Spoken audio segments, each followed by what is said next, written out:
Patient and Provider Experience Summit is really part of a journey.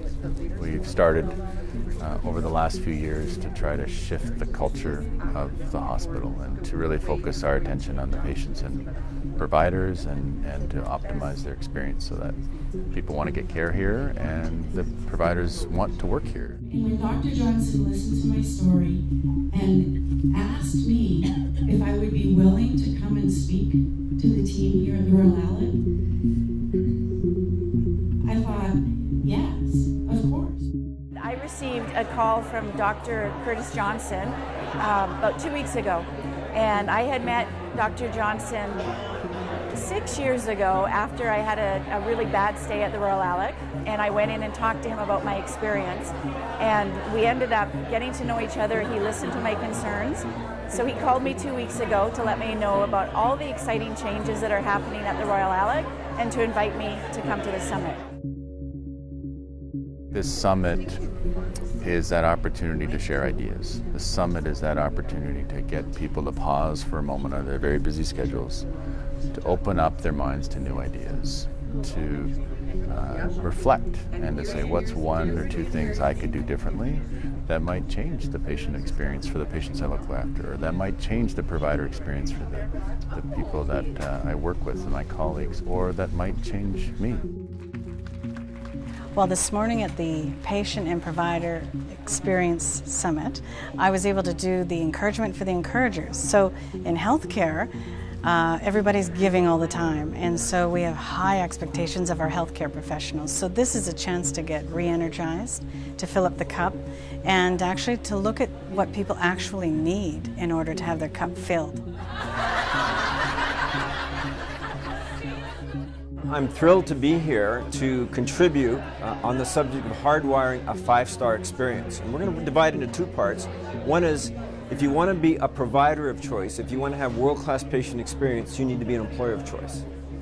A 1% change in employee morale equals a 2% change in the patient experience. So I'll be presenting on both subjects. One is the foundation for the other. Congratulations on deciding to have this conference. It is so necessary. You know, with all the stress in healthcare, having something like this where you can really give back to healthcare workers is key. And the other thing is, when you come to a conference like this, you see other people that care as well. So you got that multiplier effect. And the type of people that are at this conference, they've already had a life of caring. And I think they're just interested in, well, how do I do it more? How do I protect my heart so I can make sure I can do it and not be too stressed? Can I care even though I'm busy? Yes, absolutely. And I think there's some folks here that are going to make a declaration in a brand new way that they're going to say, you know what, this is the way I'm going to do life right now as a healthcare provider. I'm letting go of some things. Yes, some things bother me. But I'm turning the corner and I want to be the example.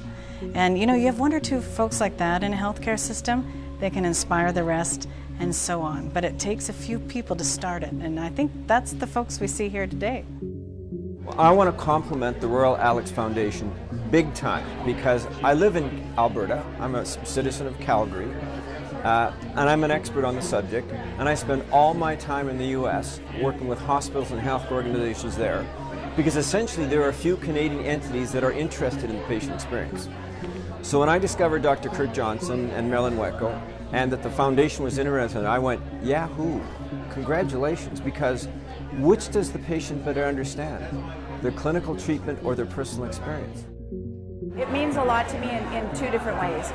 One, to know that healthcare professionals are here, professional development, improving their skills. But on a more personal note, it means so much to me because when I met with Dr. Johnson 6 years ago and brought my concerns forward about the care I received at the Royal Alec, he listened and he's implemented changes, and it's 6 years later and they're still improving the patient experience, putting caring back into care.